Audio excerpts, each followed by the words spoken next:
Continuamos con el tercer y último video de la revisión de la obra Historia de las Indias de la Nueva España, del fraile dominico Diego Durán. Vamos a ver con más detalle precisamente la estructura de esta importante obra. Decíamos que hay tres libros.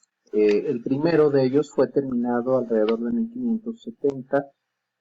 Fue titulado, aquí debería decir 1579, y fue titulado por Fernando Ramírez, Libro de los ritos y ceremonias en las fiestas de los dioses y celebración de ellas. Es una relación descriptiva de las principales deidades mexicas donde se exponen sus características formales, sus atribuciones, sus rituales y fiestas correspondientes. Este libro consta de 78 capítulos, es el segundo más voluminoso, y este es un extracto precisamente de este libro, del capítulo 11, del tomo 1. Los historiadores y pintores pintaban con historias vivas y matices, con el pincel de su curiosidad, con vivos colores, las vidas y hazañas de estos valerosos caballeros y señores, para que su fama volase con la claridad del sol por todas las naciones. Bueno, aquí vemos parte de lo que son algunas de las ilustraciones que hablan sobre ritos, ¿no? Ritos que forman parte de las festividades a los dioses. En este caso vemos el palo encebado, ¿no? Vemos el patol. Vemos también una ilustración del templo mayor de la capital Tenochtitlan, donde se pueden ver, obviamente, con esta perspectiva que tenían los frailes, no solo los dominicos, sino cualquier fraile o cualquier cristiano de su época, de considerar, digámoslo así, estos ritos idolátricos como vinculados con obras del demonio.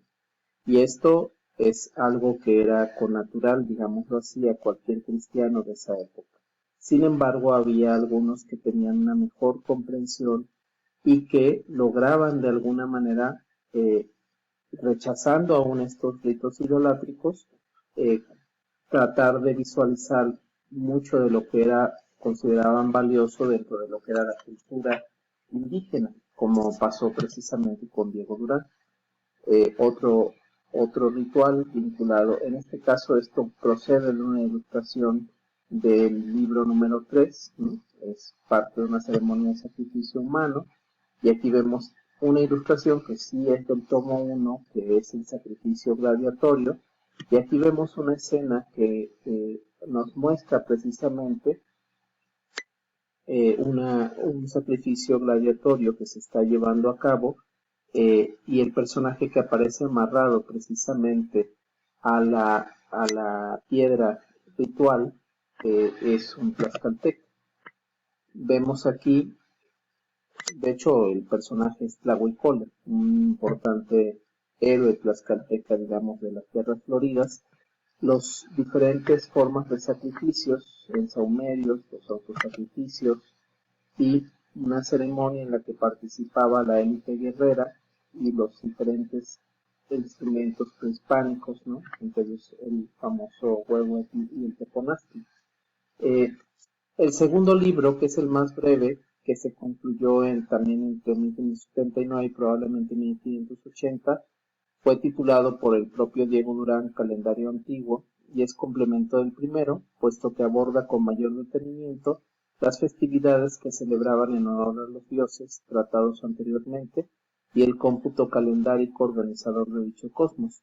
Este libro está dedicado a los 18 meses del calendario ritual, y también tiene una ilustración muy bella que nos permite ver lo que es la cosmovisión del mundo indígena. Este es un extracto, ¿no?, en el que se habla de los tenochcas. Dice: si en los ritos e idolatrías mostraron ceguedad y engaño diabólico, al menos en las cosas de gobierno y pulecía, aquí se hace referencia al término policía, sujeción y reverencia, grandeza y autoridad, ánimo y fuerza, no halló quien lo sobrepuje, y en querer señalarse en todo para que su memoria durase para siempre.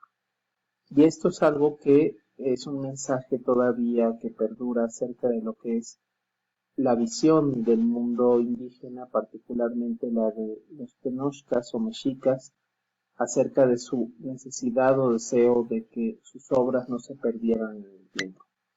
Aquí vemos parte de lo que es este esquema que nos muestra la cosmovisión, los 4 puntos cardinales, los colores asociados, y las ilustraciones que sirvieron para describir los meses del año, los 18 meses del año con sus días, aparecen en filas laterales, y también las principales celebridades y actividades que se llevaban a cabo en cada uno de ellos. Esta es la ilustración del sexto, el octavo mes, ¿no? Aquí vamos a ver el mes número 14, el 16 y el mes 18. Por supuesto, la información es mucha y valiosísima para poder entender esta visión del cosmos, esta visión teológica y los rituales que formaban parte de todo este mundo indígena que se vio prácticamente avasallado por la conquista española, pero que gracias a autores como Durán o como Sagún o como el propio Mendieta y otros, podemos recuperar parte de este mundo, ¿no? Del conocimiento de este mundo. El tercero y más extenso libro de la obra da nombre a la crónica, Historia de las Indias de Nueva España, Islas y Tierra Firme. Lo terminó en 1581.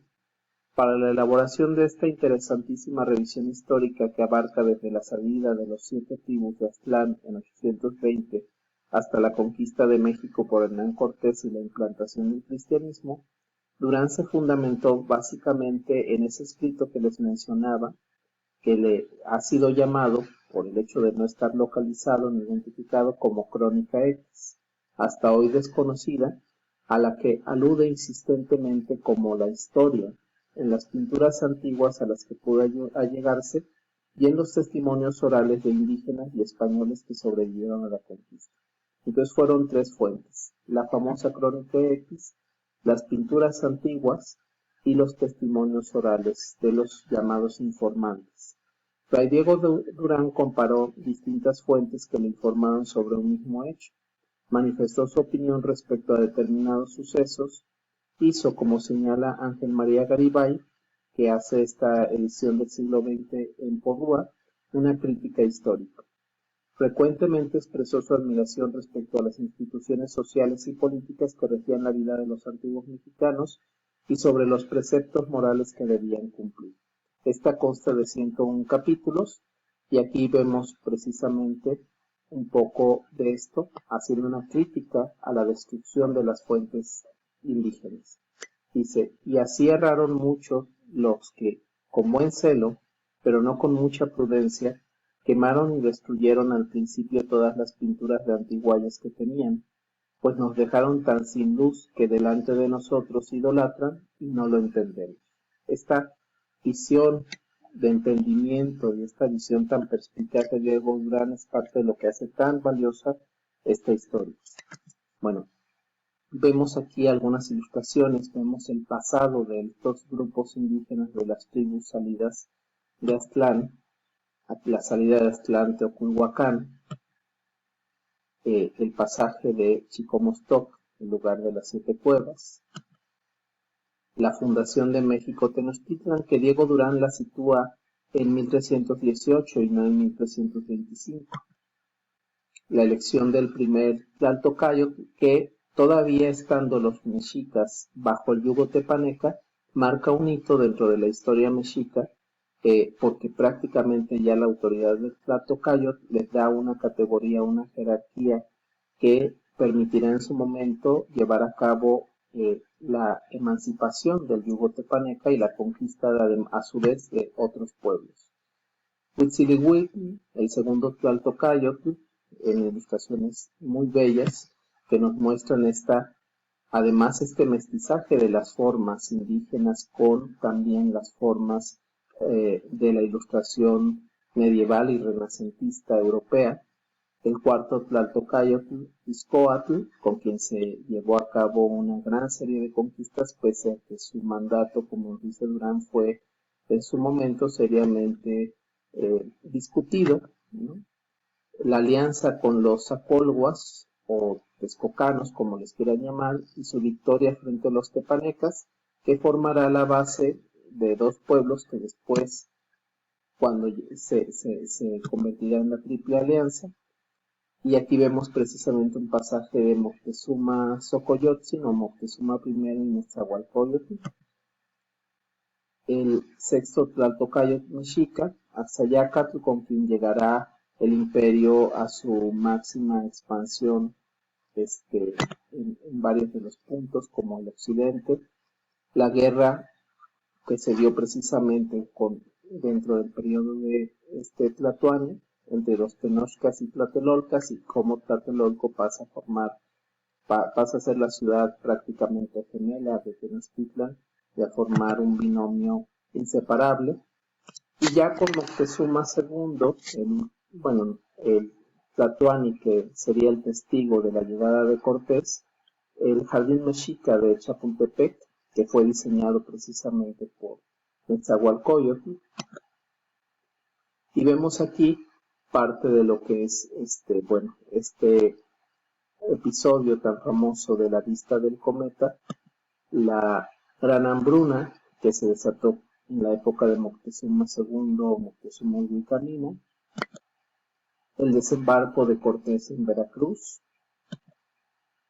este pasaje de su camino, precisamente su paso por tierras de Zempoala, antes de adentrarse por la ya ahora llamada Ruta de Cortés, los obsequios dados a Cortés por las cortes de Moctezuma II, la matanza del Templo Mayor, uno de los episodios más ignominiosos de la conquista, la construcción de los famosos bergantines que ayudarían tanto a Cortés en el sitio de Tenochtitlan, y finalmente la conquista de la ciudad, ¿no? Prácticamente podemos ver que esta obra es extraordinaria en muchos sentidos. Vamos a hablar sobre tres aspectos que la hacen particularmente valiosa. En la historia de las Indias de Nueva España, islas y tierra firme, se encuentran numerosos préstamos léxicos procedentes del náhuatl que se insertaron como elementos insustituibles de denominación. De este modo, el lenguaje del cronista se indianizó. El castellano tomó un cariz particular al incorporar esas voces que aludían al entorno indomexicano y que necesitaban traducirse para poder ser comprendidas por el receptor ajeno al Nuevo Mundo. Recuerden que estas crónicas estaban destinadas para ser leídas por españoles que muchas veces no habían salido jamás de España y para los cuales este Nuevo Mundo era completamente ajeno. La interpretación de esas nuevas realidades que se abrían paso ante los ojos del asombrado conquistador supuso un enorme esfuerzo lingüístico conceptual. El Nuevo Mundo tenía que ser explicado e interpretado, correlacionándolo muchas veces con lo inequiparable y describiéndolo con parámetros ajenos totalmente a él. Este esfuerzo es llevado con mucho éxito por Durán gracias a su familiaridad, no solo con el lenguaje, con la lengua náhuatl, sino con las costumbres y el mundo indígena de la última mitad del siglo XVI, porque él se crió en uno de los grandes centros de cultura de indígena de la zona del Valle de México, que es Texcoco. Otro hecho importante es que si bien Durán pensó su obra con evidentes fines pragmáticos, al adentrarse en el conocimiento del mundo indígena en general y del mexica Tenochca en particular, fue en buena medida absorbido por ellos. Incluso en sus textos parece percibirse una extraña y encubierta fascinación hacia los dioses, religión y ritos que combatió.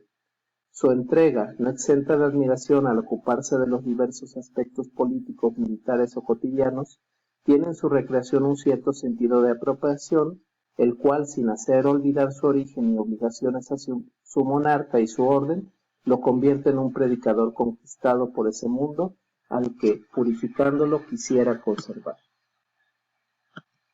Y finalmente, Fray Bernardino de Sahagún y Fray Diego Durán son los dos fuentes más importantes que registran textual y gráficamente las narraciones sobrenaturales o Tetzahuitl, que se dice anunciaron cambios radicales y violentos, producto de la llegada de las huestes españolas al mando de Hernán Cortés. La obra de Durán, además de ser la más completa fuente histórica de la etapa final del México